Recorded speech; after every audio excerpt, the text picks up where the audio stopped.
नाति नातिलाई चेपेर बस्नु परेका घर केही सम्झेन तपाईहरुले त्यही सम्झिन पर्यो गएका दलहरुले के गरे पार्टीका मान्छेहरुले देशको लागि के गरे कति युवाहरु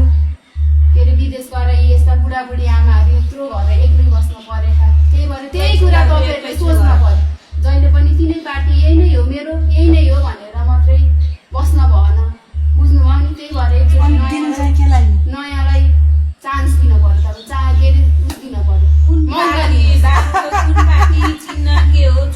मेरो चाहिँ बिल्कुलै एकदमै फरक पार्टी आमा चप्पल पार्टी पढ्न जाने हैन त्यो चप्पल पार्टी चप्पल हजुर नयाँ हो चप्पल नयाँ पार्टी एकदमै नयाँ पार्टी चिन्हमा मतदान गरेर तपाईहरुले चाहिँ जिताउन पर्यो चप्पल चिन्ह हामीले भोट हाल्यौं भने जित्नुहुन्छ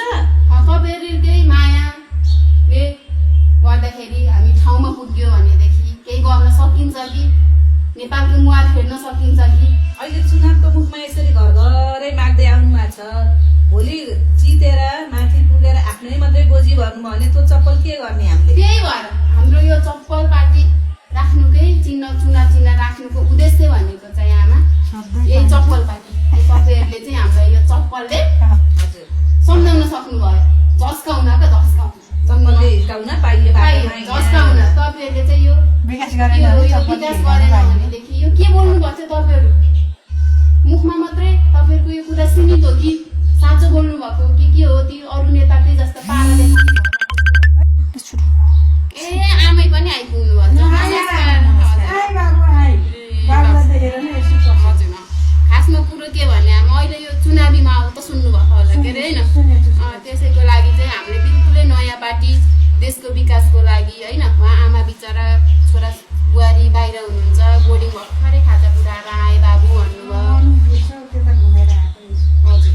त्यही भएर चाहिँ हामीलाई चाहिँ एकचोटि तपाईहरुले अमूल्य भोट दिएर जिताएर माथि ठाउँमा पुर्याउनु भयो भनेदेखि जितेपछि अलि भट्टाबाट बुझ्यो ए आमा त्यसको त पिरै नभन्नु न त्यसको लागि त हामीले बुझ्यौँ हजुर ए ल म चाहिँ ढुक्क भम हैन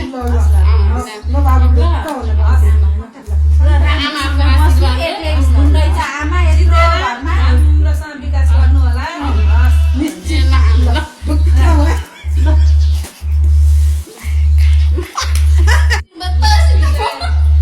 सुरु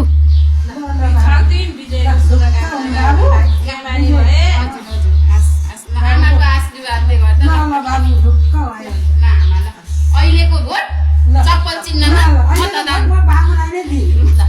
चुनाव चिन्ह के आमा चप्पल चुनाव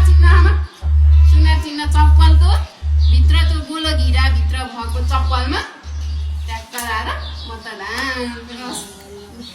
ल आमा ल सोचेर विचार गरेर अब पुरानो पुस्ता त हेरिसक्नु भयो अब एकचोटि चाहिँ नयाँ पुस्तालाई भोट दिनु होला